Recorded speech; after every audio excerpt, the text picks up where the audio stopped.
RCCയിൽ മരുന്ന് പ്രതിസന്ധി. തൈറോയ്ഡ് ക്യാൻസറിന് റേഡിയേഷനുള്ള മരുന്നില്ല. 75,000 രൂപ വിലയുള്ള മരുന്നാണ് RCCയിൽ ഇല്ലാത്തത്. കിടത്തി ചികിത്സയ്ക്കുള്ള സംവിധാനമില്ലെന്ന് പറഞ്ഞ് രോഗിയെ മടക്കി അയച്ചുവെന്നും പരാതി. കിംസ് അടക്കമുള്ള സ്വകാര്യ ആശുപത്രികളിൽ ചികിത്സ തേടാനാണ് ഡോക്ടർ നിർദ്ദേശിച്ചത്. നിലവിൽ ഇനി ഇത് കരിച്ചു കളയണമെന്ന് ഡോക്ടർ പറയണം, അല്ലെങ്കിൽ വീണ്ടും വരും. അപ്പം അവിടെ ആശുപത്രിയിൽ അഡ്മിറ്റാക്കാൻ നിവൃത്തിയില്ല. ആ കെട്ടിടമൊക്കെ പൊളിച്ചിട്ടേക്കണം. അത് ബില്ലിങ് വന്നാലേ ഇനി അവിടെ അഡ്മിറ്റാക്കാൻ പറ്റുള്ളൂ. അപ്പോൾ പുറത്ത് ചെയ്യണമെങ്കിൽ 75 ഡോക്ടർ ഉദ്ദേശം. മരുന്നൊഴിച്ചാണ് കരിക്കുന്നത്. അവിടെ ഇല്ല, അത്രയും മരുന്ന് തരാൻ അവിടെ ഇല്ല. ഇങ്ങനെ ഇഷ്ടംപോലെ ആൾക്കാർക്ക് ഇങ്ങനെ സ്കാൻ ചെയ്യാനായിട്ട് അവർ കൊടുക്കുകയില്ലേ. അത് ചെയ്യാൻ കരിച്ചു കളയാനുള്ള മരുന്ന് തരാൻ ഇല്ല. അതിന് പ്രൈവറ്റിൽ പോകണമെന്ന് പറഞ്ഞപ്പോൾ നമുക്ക് ഉടനെ പ്രൈവറ്റിൽ പോകാനുള്ള നിവൃത്തിയില്ല. അവർ കിംസും വേറെ പ്രൈവറ്റ് ആശുപത്രിയാണ് പറയണത്. പ്രൈവറ്റിൽ പണമെങ്കിൽ 1,00,000 രൂപ കൂടുതലാവും എന്നാണ് പറയുന്നത്. വിവരങ്ങളുമായി അരുൺ സോളമൻ ചേരുകയാണ്. അരുൺ, കിംസിലേക്ക് പോകൂ എന്ന് പറയാൻ വേണ്ടി, റഫറൻസ് നൽകാൻ വേണ്ടിയിട്ടല്ലോ RCC തുറന്നു വെച്ചിരിക്കുന്നത്. ഇതെന്നാണ് ഈ അസുഖം ഉള്ള വ്യക്തി ആശുപത്രിയിലേക്ക് എത്തിയത്? ഏത് ഡോക്ടറാണ് ഈ നിർദ്ദേശം നൽകിയത്?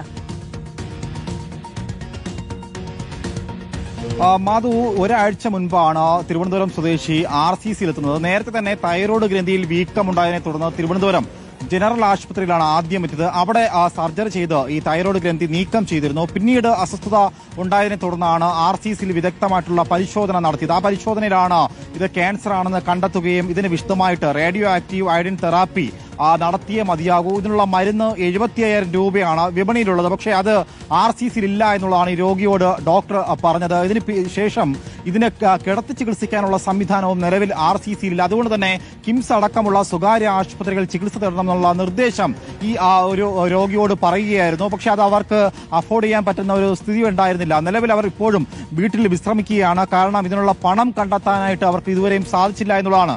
നമുക്കറിയാം, കഴിഞ്ഞ ഫെബ്രുവരി മാസമാണ് മുഖ്യമന്ത്രി പിണറായി വിജയൻ പുതിയ ബ്ലോക്ക് ഉദ്ഘാടനം ചെയ്തത്. ആ ബ്ലോക്കിൽ തന്നെ 250 പേരെ കിടത്തി ചികിത്സിക്കാൻ സംവിധാനമുള്ള അയഡിൻ തെറാപ്പി വാർഡ് അടക്കമുള്ള സംവിധാനങ്ങളാണ് ഈ 13 നിലയുള്ള ഈ ബഹുനില കെട്ടിടം ഉദ്ഘാടനം ചെയ്തത്. 242 കോടി രൂപ ചെലവിൽ നിർമ്മിച്ച ആ കെട്ടിടത്തിൽ പോലും ഇപ്പോൾ രോഗിയെ കിടത്തി ചികിത്സിക്കാൻ സംവിധാനമില്ല എന്ന് പറയുമ്പോൾ ദിവസേന 1000-ഓളം വരുന്ന ക്യാൻസർ രോഗികളാണ് അവിടെ എത്തുന്നു എന്നുള്ളതാണ് RCC ഡയറക്ടർ പങ്കുവെക്കുന്നത്. അപ്പോഴും RCCയിൽ മരുന്ന് പ്രതിസന്ധി തുടരുകയാണ്. കാരണം 100 ml മരുന്നിനാണ് 75,000 രൂപ വില വരുന്നത്. ഈ റേഡിയോ ആക്റ്റീവ് അയഡിൻ തെറാപ്പിക്ക് വേണ്ടിയിട്ടുള്ള ഈ 100 ml മരുന്നെന്ന് പറയുന്നത് ഒരു തുള്ളി മരുന്നാണ്. ആ മരുന്നൊഴിച്ച് ഇത് റേഡിയേഷൻ ചെയ്യാനുള്ള ഒരു മരുന്നാണ്. പക്ഷേ ആ മരുന്ന് ഇപ്പോൾ RCCയിൽ ഇല്ല എന്ന് പറഞ്ഞ് രോഗിയെ മടക്കി അയച്ചിരിക്കുന്നതാണ് നമുക്കറിയാൻ സാധിച്ചത്. ഡയറക്ടറുമായി ബന്ധപ്പെട്ടപ്പോഴും അവർ ഇതുമായി ബന്ധപ്പെട്ട ഒരു പരസ്യ പ്രസ്താവനയ്ക്കോ അല്ലെങ്കിൽ പ്രതികരിക്കാനോ തയ്യാറായിട്ടില്ല എന്നുള്ളതാണ് ഏറെ നിർണായകമായി മാറിയിരിക്കുന്നത്. എന്തായാലും രോഗി ഇപ്പോഴും ബന്ധപ്പെട്ടുള്ള മരുന്നില്ല എന്നുള്ളത് രോഗിയോട് പറയുകയും കിടത്തി ചികിത്സിക്കാനുള്ള സൗകര്യമില്ല,